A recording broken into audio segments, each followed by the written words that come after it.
So you're new to Genshin, you've been doing some 10 pulls on the current weapon banner, which I don't think you should be doing, unless blah, blah, blah, blah, blah, blah, blah, and you get Eye of Perception. So in this video, we're going to look at this weapon, what it does, its passive, and who it can be good for. Full disclosure, full transparency.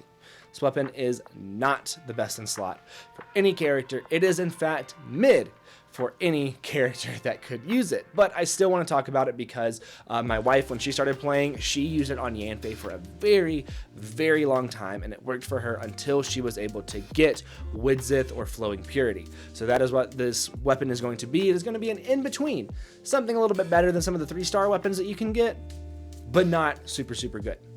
So first, we're going to talk about this weapon. It gets up attack percent, which is going to be good for a lot of characters. It's passive. Normal and charge attacks have a 50% chance to fire a bolt of perception, dealing 270% attack as damage. It can bounce between enemies. So we are going to show this passive in effect. It does do physical damage. It is one of the only ways that you can get Catalyst users to do physical damage. So because it uses normal and charge attacks to trigger the passive, it is going to go on characters that use their normal and charge attacks. So we are going to use a normal or charge attack with Klee, and we are going to let it trigger. Anytime you see a white number pop up from Klee's attacks, that is the passive.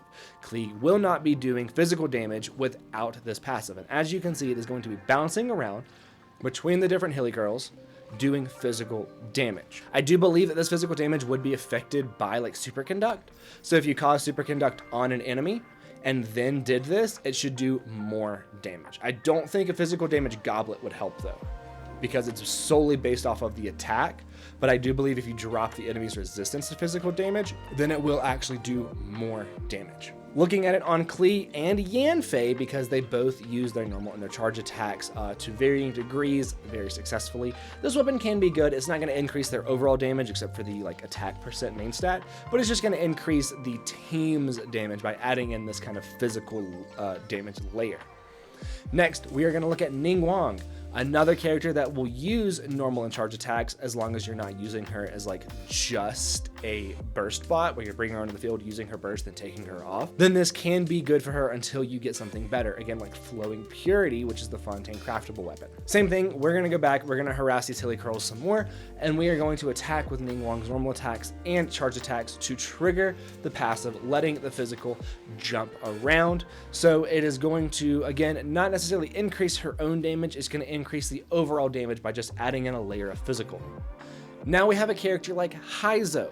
Haizo would be the one that could use it in like a superconduct if you had cryo and electro elements in a team with Haizo. Now, this would only be good for Haizo if you wanted to improve his personal damage, not his swirl damage. For swirl damage, you would be running an EM weapon.